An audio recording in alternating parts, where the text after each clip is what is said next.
S-400 के बाद भारत लेगा रूस से S-500। सावधान पाकिस्तान, चाइना। रूस के एयर डिफेंस सिस्टमों से भारत करेगा अपनी रक्षा। जी हां दोस्तों, इस वक्त की बहुत ही बड़ी खबर आ रही है भारत के मित्र देश रूस से। दोस्तों, वो रूस जिसने हर मुसीबत की घड़ी में भारत का साथ दिया है, एक बार फिर से चीन और पाकिस्तान के खतरे को देखते हुए भारत की रक्षा करने के लिए वो अपने हथियार लेकर हाजिर हो गया है। दोस्तों, न्यूज निकल रही है कि रूस से S-400 लेने के बाद भारत ने रूस से S-500 एयर डिफेंस सिस्टम सौदे की बातचीत शुरू कर दी है। दोस्तों, S-400 भारत की जमीन पर कामयाब रहा और अब पाकिस्तान और चीन के नए खतरे J-35 को लेकर भारत ने रूस से S-500 का जवाब देने की तैयारी कर ली है। क्या है सारी बातें जानेंगे आज की इस वीडियो में। बहुत महत्वपूर्ण न्यूज है। चैनल पर नए हो तो जरूर सब्सक्राइब करना, बेल आइकन दबाना। तो शुरू करते हैं आज की ये डिफेंस की खबर को। दोस्तों, भारत के अंदर ऑपरेशन सिंदूर चला और S-400 एयर डिफेंस सिस्टम ने पाकिस्तान के छक्के छुड़ा दिए। भारत ने S-400 का इस्तेमाल करते अपने घर में बैठकर पाकिस्तान की सीमा में घुसकर पाकिस्तान के विमानों को मार गिराया, जिसके अंदर साव 2000 अवाक्स सिस्टम भी शामिल था, विमान भी शामिल था, जिसको पाकिस्तान की हवाई सीमा के भीतर ही मार दिया। S-400 ने 314 किलोमीटर दूर से पाकिस्तानी एयरक्राफ्ट को मारकर रिकॉर्ड बना दिया। यही कारण है कि तब से लेकर अब तक रूस की काफी चर्चा हो रही है। रूस की ब्रह्मोस मिसाइल हो या फिर रूस का S-400 सिस्टम हो, यह भारत के लिए ब्रह्मास्त्र के तौर पर है जो कभी भी खाली नहीं जाते हैं।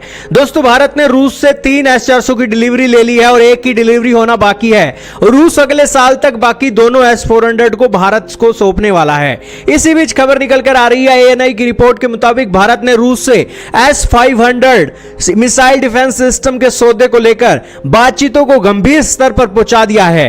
दोस्तों, बहुत जल्द भारत ये S-500 एयर डिफेंस सिस्टम भी ले सकता है। दोस्तों, S-500 सिस्टम S-400 की तरह ही भारत की जरूरतों पर 100% खड़ा उतरता है, क्योंकि चीन के पास इस समय मौके पर दो तरह के स्टील्थ फाइटर जेट J-20 और J-35 हैं, जबकि दूसरी ओर पाकिस्तान को चीन अपने J-36 से फाइटर जेट बेचने की बात कर रहा है। जिस कारण से दोस्तों, चाइना से साथ हमारा दो हाथ हो या ना हो, लेकिन पाकिस्तान के पास अगर स्टील्थ फाइटर जेट आता है तो उसको काउंटर करने के लिए हमें S-500 जरूर ही चाहिए। दोस्तों, S-500 ना सिर्फ स्टील्थ फाइटर जेटों का काल है, बल्कि अंतरिक्ष के अंदर घूम रही सैटेलाइटों को भी यह निशाना बना सकता है। यही कारण है कि S-500 air defence system Bharat के लिए ब्रह्मास्त्र की तरह ही काम करने वाला है। रूस का कोई भी हथियार क्यों ना हो, वो ब्रह्मास्त्र की तरह ही है। S-500 को दुनिया की अत्याधुनिक वायु रक्षा प्रणाली माना जाता है। इसकी रेंज 600 किलोमीटर तक की है और 200 किलोमीटर की ऊंचाई तक बैलिस्टिक और क्रूज मिसाइलों, हाइपरसोनिक हथियारों और स्टील्थ विमानों को ट्रैक कर सकता है।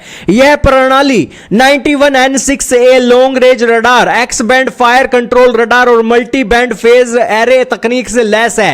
यह न सिर्फ स्टील्थ फाइटर जेट को पकड़ सकता है, बल्कि उनके मार गिराने की क्षमता भी रखता है। इसमें शामिल लो फ्रिक्वेंसी डिटेक्शन उन विमानों को भी पकड़ सकता है जो पारंपरिक रडार से बच निकलते हैं। पाकिस्तान चीन से अगली पीढ़ी का J-35A फाइटर जेट खरीदने की प्रक्रिया में है। यह लड़ाकू विमान रडार से बच निकलने और गहरे अंदर घुसकर हमले करने की क्षमता है। चूंकि भारत और पाकिस्तान का बॉर्डर साझा होता है और दोनों ही देशों के बीच तनाव भी अपने चरम स्तर पर रहता है, तो इसीलिए हमें अपने एयर डिफेंस सिस्टम को भी इस हवाई चुनौती से निपटने के लिए तैयार रहना होगा।